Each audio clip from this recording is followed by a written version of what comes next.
There's a specific kind of confusion that doesn't feel like ordinary confusion.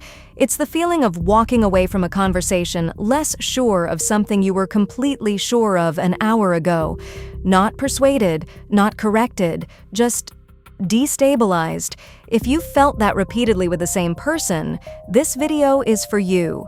Gaslighting is one of the most misused words on the internet, so let's be precise about what it actually is and the 6 signs that separate it from ordinary conflict. First, the definition, because this matters. Gaslighting is not lying, and it's not disagreement. Lying hides the truth from you. Gaslighting goes further. It attacks your ability to recognize truth at all. The goal isn't to win one argument. The goal is to make your memory, your perception, and your judgment feel unreliable, so that eventually their version of reality wins by default. Disagreement says, "You're wrong about this." Gaslighting says, "You can't trust yourself about anything." Sign number 1, they deny things that verifiably happened, not gray areas, not interpretations, events. You remember the conversation clearly, the words, the room, the tone, and they look at you with total confidence and say it never happened. And here's what makes it effective. Their certainty is louder than yours. They don't hedge. They don't say, "I remember it differently." They state flatly that your memory is fiction. Do this to a person enough times, and they start pre-doubting their own recall before they even speak. Sign number 2, history gets rewritten in small, deniable edits. This one is subtler than flat denial. The event happened, sure, but the details drift every time it comes up. What they said becomes what you said. Their anger becomes your overreaction to their calm feedback.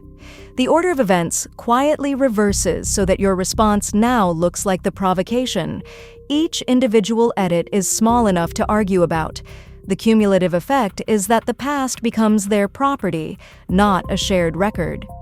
Sign number 3, your feelings get reframed as the problem. Whatever happened stops being the topic. Your reaction to it becomes the topic. You're too sensitive. You're dramatic. You can't take a joke. You always make things into a big deal. Notice the move. The legitimacy of your emotion is put on trial, so the behavior that caused it never has to be. Over time, you learn to suppress reactions before they surface, not because you feel less, but because feeling anything has been made expensive. Sign number 4, conflicts end with you apologizing. Even when they started with something they did, trace it back sometime. The sequence usually runs, they do something hurtful, you raise it, the conversation becomes about your tone or your timing or your attitude. And 45 minutes later, you're the one saying sorry just to end it. If you consistently enter conversations with a grievance and exit with an apology, that's not communication failing. That's a system working exactly as designed. Sign number 5, they recruit invisible witnesses. Everyone thinks you're overreacting. Even your friends say you're difficult. My family has noticed it too. Notice you can never verify any of this. The jury is always off stage. The purpose isn't information, it's isolation. If everyone supposedly sees what they see, then trusting your own perception means standing against the world. Most people fold long before that. Real feedback comes with names and context. Gaslighting comes with an anonymous crowd. Sign number 6, and the one that keeps people stuck. The kindness is real enough, often enough, to make you doubt the pattern. Nobody stays confused about a person who is awful all the time. That's easy to read. Gaslighting survives on the good days, the warmth, the apologies that feel sincere, the stretch of weeks where everything is fine.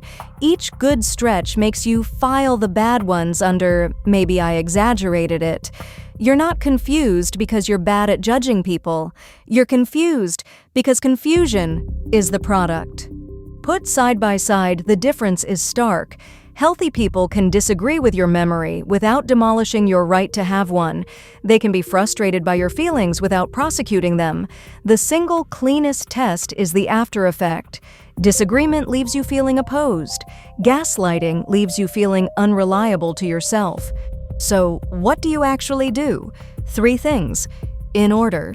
Step 1. Move your memories somewhere they can't edit. Write things down, dates, quotes, what happened same day in your own words, not to build a legal case, to give yourself a fixed reference point that doesn't bend under pressure.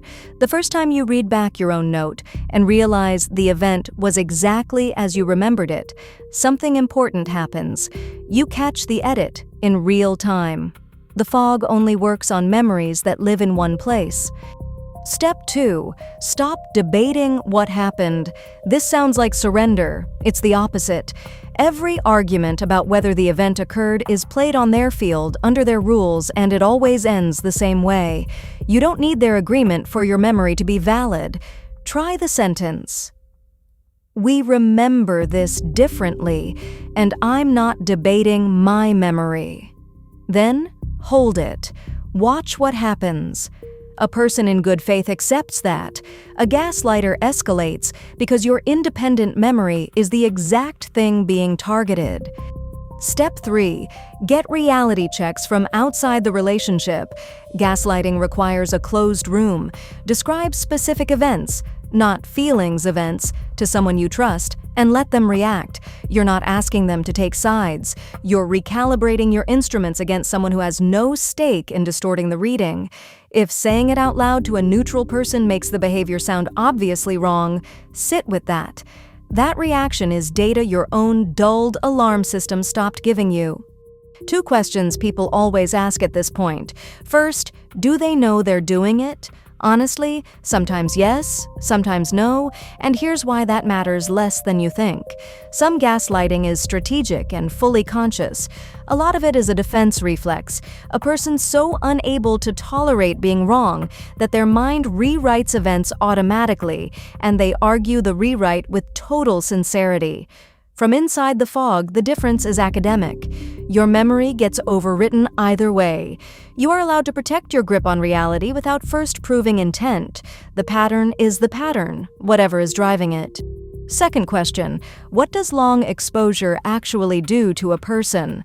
Know the symptoms because they arrive disguised as personality changes, constantly recording conversations in your head so you can prove things later, apologizing preemptively, running every perception past someone else before you trust it.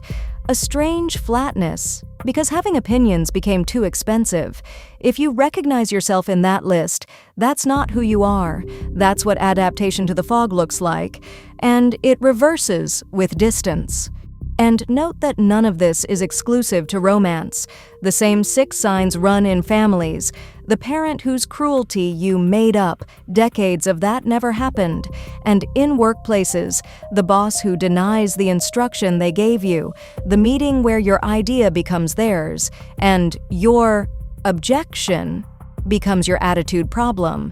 Same mechanics, same defense, external records, refusal to debate your own memory, reality checks outside the room. One more thing, because precision protects you too. A single bad faith argument doesn't make someone a gaslighter, and people misremember things innocently all the time. The signal is never one incident, it's the pattern. The same destabilizing moves, repeating, always resolving in the same direction, always at the cost of your confidence in yourself. You're not too sensitive, you're not imagining it, and the fact that you're checking, looking for signs, questioning the confusion instead of just living in it, means your judgment is not as broken as they need you to believe. Trust the record, trust the pattern. Follow for more psychology that protects your peace.